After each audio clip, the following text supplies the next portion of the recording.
Halo guys, kali ini gua Babang Tampan akan membahas film Di Ambang Kematian, di mana film ini diangkat dari kisah nyata suatu pesugihan kandang bubrah yang pernah terjadi di salah satu pulau Jawa. Dan film ini menceritakan tentang kehidupan suatu keluarga yang sudah dipastikan akan menjadi tumbal bergiliran dikarenakan sang ayah yang melakukan pesugihan kandang bubrah dengan mengorbankan seekor kepala kambing hitam. Namun karena keserakahannya, sang ayah masih belum puas dengan kekayaan yang sudah dicapai, hingga pada akhirnya ia membuat perjanjian kembali dengan sang iblis. Dan tanpa ia sadari, ia malah menumbalkan keluarganya sendiri. Ya udah gak usah berlama-lama, ayo kita gaskan ke alur cerita filmnya. Di Ambang Kematian.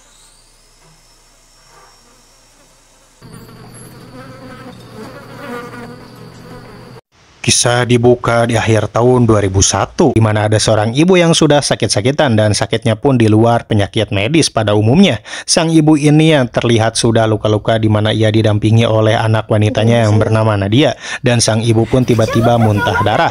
Sang ayah pun langsung datang bersama anak pertamanya, laki-laki yang bernama Yoga. Namun sang ayah bukannya panik, ia malah masuk ke sebuah pintu misterius di rumahnya dan sambil memohon kesembuhan sang istrinya di balik pintu tersebut. Kepalanya dongakan. Dongakan. Cepat kasih obatnya, Pak. Ibu. Bapak bilang pergi. Ibu. Ibu. Singkatnya, sang ibu pun mulai pulih dan akan makan bersama, namun tanpa diduga setelah tepat jam 12 malam di mana tahun akan berganti ke tahun 2002, sang ibu malah melakukan hal di luar nalar. Ia mencelupkan sendiri kepalanya ke air yang mendidih. Dan seketika Nadia yang melihat hal itu pun langsung histeris dan berteriak kepada ayah dan abangnya.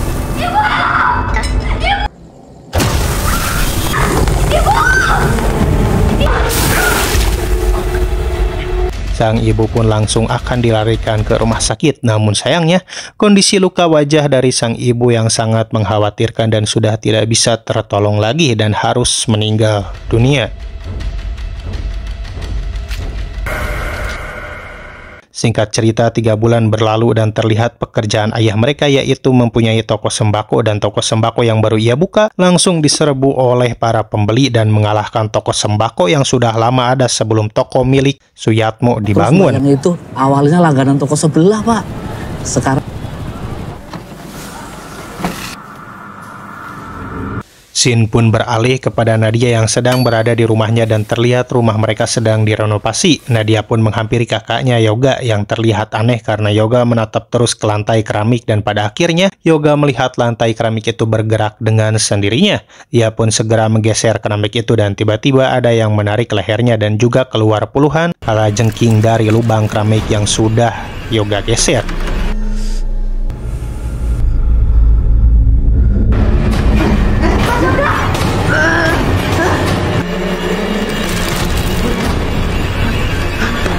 Berbeda dengan Nadia yang sama sekali tidak melihat apa-apa yang seperti dirasakan oleh kakaknya. Tak lama Suyatmo pun datang dan ia pun begitu kebingungan dengan tingkah aneh anaknya Yoga. Dan di saat malam, saat mereka makan malam bersama, tiba-tiba Yoga mengoceh bahwa ia merindukan masakan ibunya, dan Yoga berkata bahwa ayahnya lah dalang dari kematian ibu mereka. Suyatmo pun emosi dan langsung menampar Yoga di depan Nadia. Turang bapak juga, ibu jadi nggak bahagia sampai bunuh diri. Saat Yoga dan Nadia akan tertidur, tiba-tiba Yoga dibangunkan dengan suara seperti suara ibunya yang memanggilnya. Ia pun menghampiri sumber suara tersebut dan setelah tiba di dapur, Yoga pun terkejut melihat sosok seperti ibunya namun dengan kondisi menyeramkan.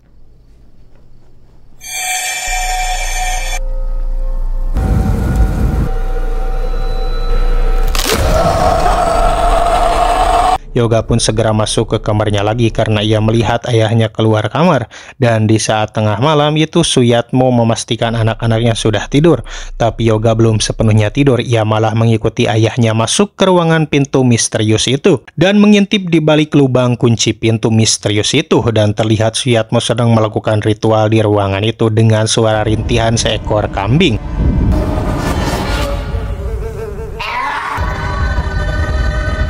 Singkat cerita, 9 tahun pun berlalu dan kini di penghujung tahun 2011, Nadia dan Yoga kini sudah dewasa. Nadia yang masih duduk di bangku SMA sementara kakaknya sudah berkuliah. Namun di sini kakaknya mengalami sakit di luar medis seperti apa yang dirasakan oleh mendiang almarhumah ibunya dulu. Tangan Yoga tiba-tiba mengalami luka sayatan yang tak kunjung sembuh. Nadia menyarankan untuk Yoga pergi ke psikiater karena tingkahnya semakin lama semakin aneh dan konyol. Namun Yoga berdalih bahwa dirinya ini tidak gila dan ia menyalahkan sang ayah ladalang dari semua ini. Aturan yang aneh seperti dilarang untuk membersihkan rumahnya dan renovasi rumah yang tak kunjung selesai walau sudah bertahun-tahun lamanya. Dan Yoga sudah mengetahui bahwa ayah mereka lah yang membuat ibu mereka meninggal dengan cara tragis. Yoga pun memberitahu kepada Nadia untuk mengintip saat nanti malam ke sebuah pintu misterius yang selalu dimasuki oleh ayahnya. Singkat cerita, malam pun poek. Yoga mengajak Nadia untuk mengintip ritual ayahnya di balik pintu misterius itu. Dan Nadia begitu terkejut ketika melihat untuk pertama kalinya ayahnya melakukan sebuah ritual dan persembahan dengan menyembelih seekor kambing hitam kepada sang iblis. Mereka pun mengikuti ritual ayahnya sampai selesai ritual dan Suyatmo akan mengubur kepala kambing hitam yang dipersembahkan kepada iblis. Namun tiba-tiba Nadia langsung melabrak Suyatmo dan menanyakan apa maksud dari semua ini.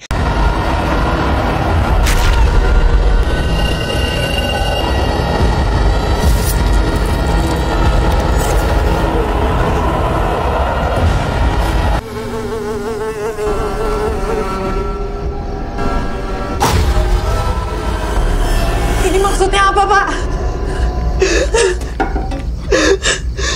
Begitupun dengan Yoga yang akan mengobrak-abrik tempat ritual Suyatmo. Namun Suyatmo mencegahnya dan menceritakan asal-muasal lakukan pesugihan kandang bubrah. Ia lakukan semata-mata hanya untuk kemakmuran hidup keluarganya agar bisa menyekolahkan anak-anaknya dan membeli semua yang dia inginkan termasuk mobil mewah dan rumah besar. Yoga, ibu kalian bisa sekolahin kalian, bisa kasih apapun yang kalian mau. Semua berawal dari Suyatmo yang bukan siapa-siapa. Ia dulu hanya seorang pedagang sembako kecil-kecilan di pasar. Ia capek harus hidup serba kekurangan sementara jualannya selalu sepi. Namun ia harus tetap membayar biaya sewa toko dan juga menjadi seorang penjaga di rumah yang kini ditinggalinya untuk bisa bertahan hidup dengan satu istrinya dan Yoga saat waktu masih bayi. Bapak nggak punya apa-apa. Kalian sakit-sakitan dan setiap Tiba pada suatu saat, entah bisikan setan dari mana, Suyatmo malah menginginkan kekayaan yang instan. Ia malah mendatangi dukun dan melakukan sebuah pesugihan atau pemujaan terhadap iblis dengan nama pesugihan kandang bubrah, di mana pesugihan tersebut harus bisa mempersembahkan satu kepala kambing di setiap tengah malamnya. Namun sayangnya sang iblis malah meminta bayi mereka yaitu Yoga. Ya namanya juga jurig, dikasih kambing pasti minta jabang bayi. Namun ibu dari Yoga telah memberi kesepakatan di dalam mimpi dan bertemu dengan sang iblis. Istri dari Suyatmo akan menyerahkan dirinya untuk menggantikan posisi Yoga yang harusnya menjadi tumbal. Suyatmo pun menjelaskan kepada kedua anaknya kalau saja posisinya bisa ditukar oleh ayahnya, maka ayahnya lah yang ingin ditumbalkan supaya keluarganya selamat. Namun sang iblis tetap neteli dan kekeh dengan pendiriannya. Dan benar saja, kini Suyatmo sudah kaya raya dan mempunyai toko sembako yang cukup besar dan bisa membeli mobil, rumah besar dan menyekolahkan kedua anak-anaknya di sekolah elit. Yoga pun tidak bisa terima dengan penjelasan ayahnya. Ia tetap mengobrak-abrik tempat ritual ayahnya sampai pada akhirnya sang iblis pun murka dan mematikan sumber listrik di rumah Suyatmo. Yoga!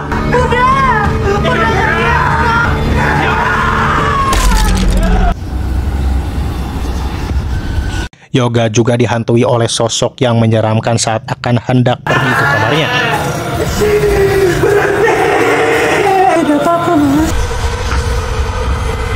Esoknya saat Nadia berada di lab komputer sekolahnya, ia mencari tentang bagaimana cara menghilangkan pesugihan kandang bubrah. Namun tanpa ia sadari, ternyata sesuatu yang ia cari malah terlihat jelas di layar utama ruang lab itu. Sehingga guru dan semua murid melihat pencarian Nadia dan para murid meledeki Nadia dengan sebutan kambing. Sektornya ke Nadia. Nadia.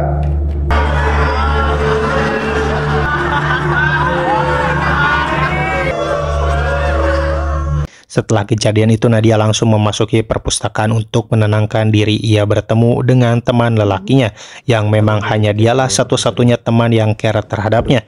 Ia bernama Bastala. Bastala menyarankan Nadia untuk tetap tenang karena Bastala dengan tulus akan peduli dan care terhadapnya. Biar pintunya aku jaga. Tertiban perpus sudah menjadi tanggung jawab aku. Sepulangnya Nadia, di rumahnya ia menanyakan ke seorang teknisi yang sedang membetulkan saklar listrik. Namun anehnya setelah seharian, teknisi dari pihak PLN itu tidak mengetahui sumber kerusakan listriknya dari mana. Akhirnya Nadia menumpang di rumah tetangganya untuk mencarger HP-nya yang sudah lowbat. Tetangganya pun sangat senang dan mempersilahkan Nadia untuk masuk dan menawari Nadia untuk makan daging kambing bersama keluarganya. Di mana ayah dari Nadia suka membagikan daging kambing sisa ritual ke tetangganya dari dulu. Nadia pun membayangkan bagaimana ngerinya sang ayah saat menyembelih kambing dan mempersembahkan kepada sang iblis. Dari bapak kamu. Makanya nih, anak-anak ini sekolah semua.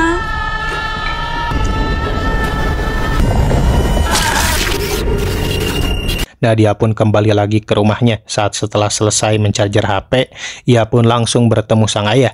Dan Suyatmo mengatakan bahwa ia pulang larut malam karena langganan kambing hitamnya sedang kosong. Jadi Suyatmo mencari di pedagang domba yang lain yang menjual kambing hitam. Suyatmo pun langsung menyembelih kambing hitam lagi untuk ritualnya. Dan kali ini Nadia membantu sang ayah. Begitupun dengan Yoga yang baru saja pulang. Karena Nadia teringat pesan ibunya sebelum mati, ikutilah perintah ayah mereka, maka semuanya akan baik-baik saja. Mereka bertiga pun membantu sang ayah untuk menguliti kambing dan menguburkan kepala kambing bekas ritual.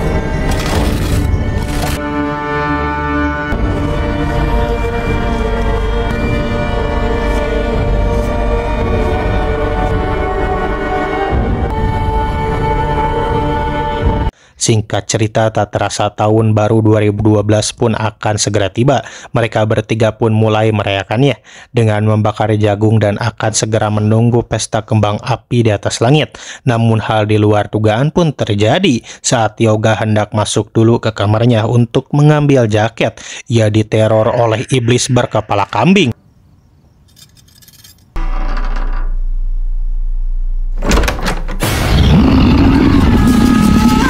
Ia diteror oleh iblis berkepala kambing. Lalu kemudian jam 12 malam pun tiba dan tahun telah berganti ke tahun 2012. Nadia yang menunggu Yoga kelamaan akhirnya masuk ke dalam rumah. Dan Nadia begitu histeris saat melihat abang satu-satunya harus tewas dibunuh secara tragis oleh iblis berkepala kambing. Nadia dan Suyatmo pun hendak memberikan pertolongan pertama kepada Yoga dengan cepat membawa Yoga ke rumah sakit dengan ambulans. Namun sayangnya nyawa Yoga sudah tak tertolong karena luka yang begitu parah di area kepalanya.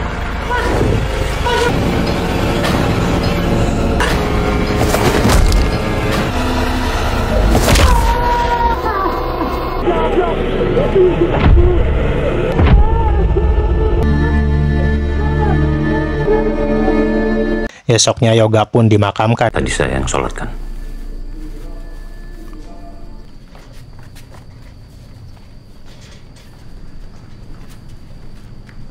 Saya ucapkan untuk seluruh warga yang sudah datang. Terima kasih.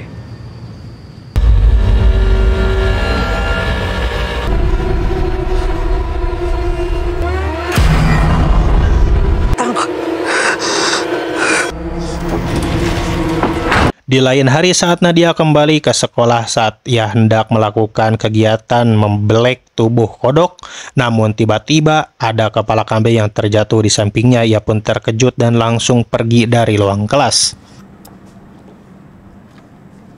Ini yang di bawah lambung namanya organ apa ya?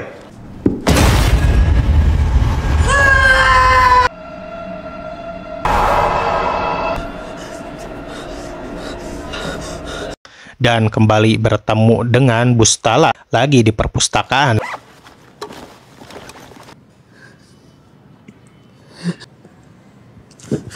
Dari sesuatu. Kita nggak deket. Aneh. Yang aneh itu orang-orang yang sedang penuh. Sampai rasanya aku Sementara itu di toko sembako Suyatmo pembelinya kian membeludak. Bahkan omset penjualan per harinya bisa mencapai 271 triliun. Seperti suaminya Sandra Dewi yang korup ya. Hehehe. Dan sudah dipastikan itu semua adalah ulah dari sang iblis karena timbal balik dari tumbal nyawa yoga. Udah siapin. Apa nggak sebaiknya Bapak buka cabang baru lagi aja, Pak? Kalau pembeli kita ngebludak begini terus, Pak. Di saat malam harinya, Suyatmo mulai muak dengan pesugihan yang ia jalani. Ia merusak fasilitas ritualnya sendiri karena ia tidak terima dengan kematian istri dan yoga anaknya. Kata yang tepat untuk...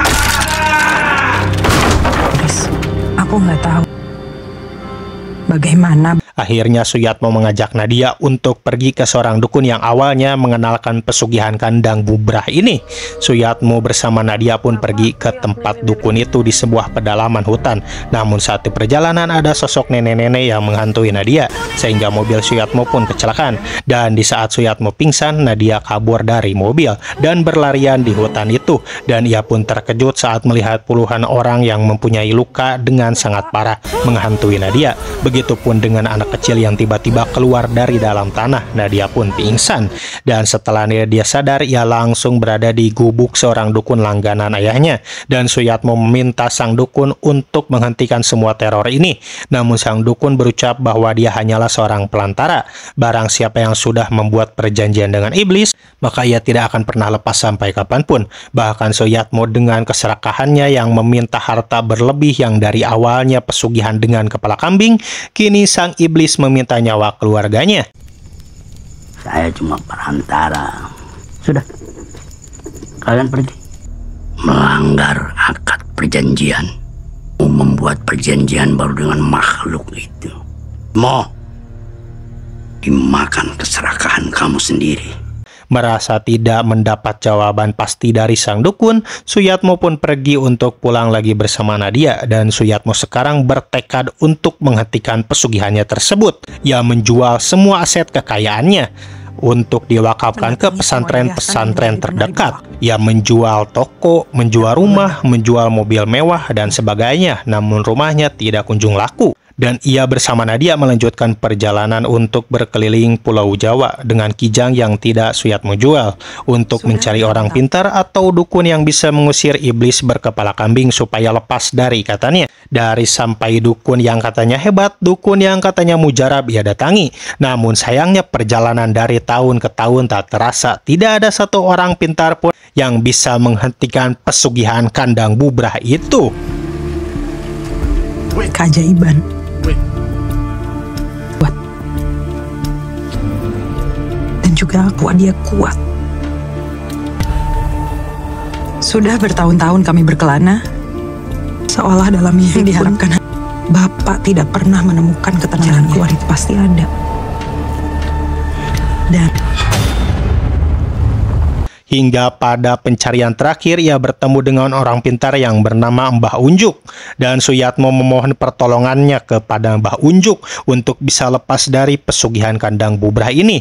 Namun sayang, apa yang sudah Suyatmo perbuat harus siap dengan resiko yang ia dapat. Mbah Unjuk juga berkata percuma aset kekayaan Suyatmo telah diwakafkan kepada orang yang membutuhkan. Itu semua itu tidak akan merubah apapun.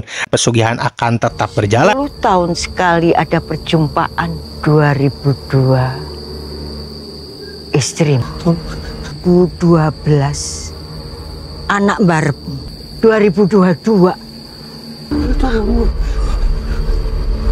Selamatkan putri saya. Dan di tahun 2021 lah Nadia yang akan menjadi tumbal selanjutnya. Dan pada akhirnya mereka pun mulai pasrah di penghujung tahun 2020.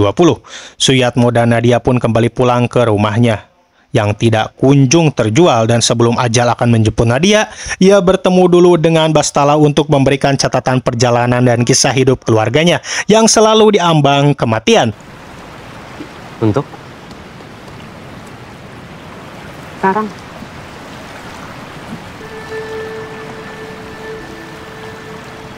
Akhirnya Nadia pun menunggu bersama Suyatmo di meja makan hingga pada jam 12 tepat malam tahun baru 2021 sang iblis kepala kambing pun datang dan langsung merobek-robek kulit tangan dan wajah Nadia dan menyayat leher Nadia dengan pisau. Suyatmo pun hanya bisa pasrah melihat satu keluarganya yang tersisa harus menjadi tumbal juga.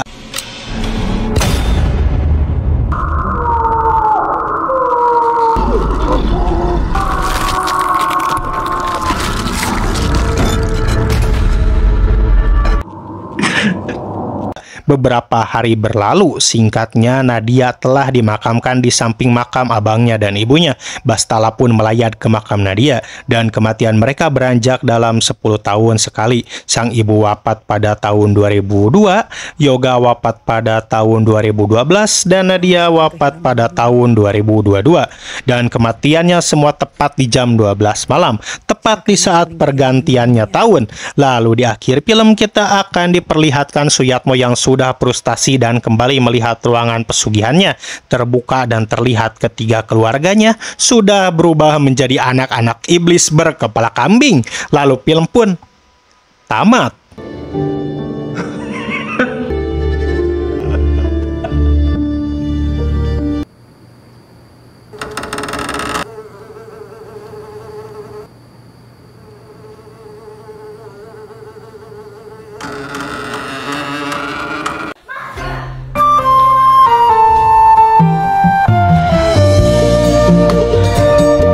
Oke, mungkin segini aja film Di Ambang Kematian ini, di mana cerita ini diangkat dari kisah nyata. Dan cerita dari film ini sama sekali tidak ada perlawanan terhadap sang iblis, melainkan mereka hanya bisa pasrah menunggu ajalnya yang akan datang di akhir tahun.